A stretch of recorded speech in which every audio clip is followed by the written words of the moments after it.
చూడండి ఫ్రెండ్స్, ఇక్కడైతే నేను గుడ్స్ అయితే నాటుకోడి గుడ్లు అండి ఇవి. వీటిని ఇంక్యుబేటర్లో పెట్టామండి. ఇక్కడ పెట్టిన గుడ్లు మనకి రెడీ అవుతున్నాయా లేదా, అవి అసలు ఇంక్యుబేటర్ ఎలా వర్క్ చేస్తుంది అనేది చూద్దాం. మనం పెట్టిన గుడ్లు ఎలా ఉన్నాయనేది చూద్దాం. ఇప్పుడు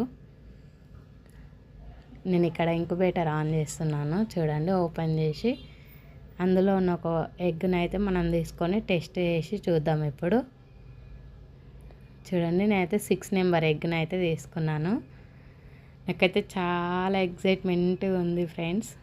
అసలు అది హ్యాచ్ అయిందా లేదా అనేది చూద్దాం. ఇక్కడ లైట్ ఆన్ చేసుకొని చూడండి, ఎగ్ని అయితే ఇక్కడ లైట్ మీద పెట్టి చూస్తే మనకి దాని లైటింగ్కి లోపల కోడిపిల్ల చూడండి. ఇక్కడ ఎగ్ని మనం లైట్ మీద పెట్టినప్పుడు అక్కడ నేను చేయి పెట్టిన కదా, ఇక్కడ చూడండి మంచిగా చిన్న డాట్ లాగా కనిపించి దాని చుట్టూ మనకి నరాలలాగా కనిపిస్తుంది. చూడండి, అవి ఎంత బాగా కనిపిస్తుంది. వీడియోలో అంత క్లియర్గా కనిపిస్తలేదండి, కానీ నేను నార్మల్గా చూసినప్పుడు నాకు మంచిగా కనిపిస్తుంది.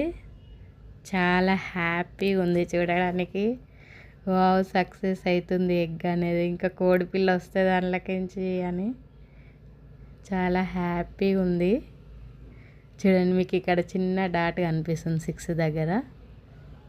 మనం ఇంకొక ఎగ్ని కూడా పెట్టి ట్రై చేద్దాం. ఇది లోపల పెట్టేసి ఇంకొక ఎగ్లో మనకు బెటర్గా కనిపిస్తుందేమో చూద్దాం. చూడండి, ఇప్పుడు 7 నెంబర్ ఎగ్ తీసుకునే కదా, ఇగో దాని చుట్టూతో చూడండి మంచిగా సన్నని నరాలలాగా కనిపిస్తుంది. కరెక్ట్ 7కి ఇట్లా మనం ప్లస్ లాగా గీత గీసాం కదా, అక్కడ చూడండి, ఇక్కడ చూడండి, అదిగోండి ఒక చిన్న డాట్ లాగా కనిపించి దాని చుట్టూ, అదిగోండి ఇక్కడ చిన్న డాట్ లాగా కనిపించి దాని చుట్టూ నరాలలాగా మంచిగా కనిపిస్తుందండి. గుడ్డ అయితే హ్యాచింగ్కి రెడీగా ఉంది. అదిగోండి ఇక్కడ ఇంకా ఈ 10 నెంబర్ ఎగ్గులో అయితే మనకు చాలా క్లియర్గా కనిపిస్తుంది. చూడండి, అక్కడ ఒక చిన్న డాట్ లాగా ఉండి దాని చుట్టూ మనకి నరాలలాగా గుడ్డ ఎలా ఫామ్ అయింది అనేది మనకు క్లియర్గా కనిపిస్తుంది. వీడియోలో అంత క్లియర్గా కనిపించడం లేదు, కానీ నార్మల్గా చూసినప్పుడు అయితే మంచిగా కనిపిస్తుంది. చూడండి ఫ్రెండ్స్, మేము ఇంక్యుబేటర్ని ఎక్కడ తీసుకున్నాం, దీన్ని ఎలా మేము ఆపరేట్ చేస్తున్నాం, దీన్ని ఎలా వాడాలనేది కావాలన్న వాళ్ళు కామెంట్ చేయండి ఫ్రెండ్స్. ఫుల్ వీడియో చేసి మా ఛానల్లో అయితే అప్లోడ్ చేస్తాను. Please subscribe my channel.